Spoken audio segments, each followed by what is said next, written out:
আমন ধান বাজারে এলে চালের দাম কমতে শুরু করবে বলে জানিয়েছেন খাদ্য উপদেষ্টা আলী ইমাম মজুমদার। খাদ্য অধিদপ্তরে বর্তমান খাদ্য পরিস্থিতি নিয়ে সমন্বয় সভা শেষে সংবাদ সম্মেলনে কথা জানিয়েছেন তিনি। বলেন, চলতি বছর আমনের বাম্পার ফলন হয়েছে। 17 নভেম্বর থেকে আমন ধান সংগ্রহ করা হবে। এবার 5.5 লাখ মেট্রিক টন ধান সংগ্রহ করা হবে।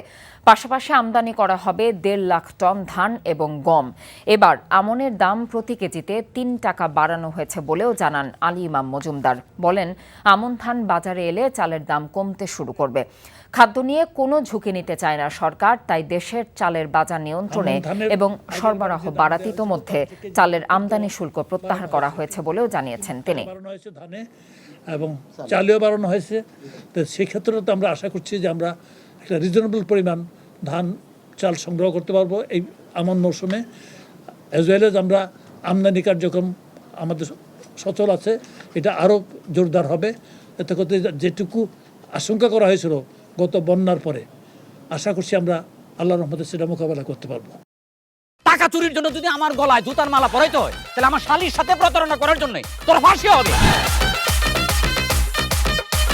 দুলা ভাই, আপনার তো ঘর জামাই বইলা একটা পরিচয় আছে, আমার তো তাও নাই।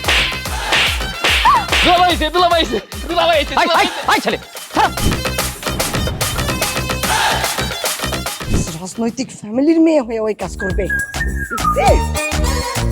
যারে পাবো আরে পিটাবো, রক্তের নেশায় ধরতে, রক্তের নেশায়, কাঁচা রক্তের নেশায় ধরতে। তোমার এই পলিটিক্স আমার বাম পকেটে থাকে। পাকুদের বউরে ঝামেলা পাকাই। এই বেটাই, আমি তখন বিয়ে করিনি। দুইটার আমি গুলি করে মারু। মাসুদরা কোনোদিন ভালো হয় না। আপনার পোশাক আশাক দেখে কিন্তু আপনার তালুকদার বংশের লোক মনে হয় না আব্বা, আপনার মনে হয় যে আপনি ফকির বংশের লোক।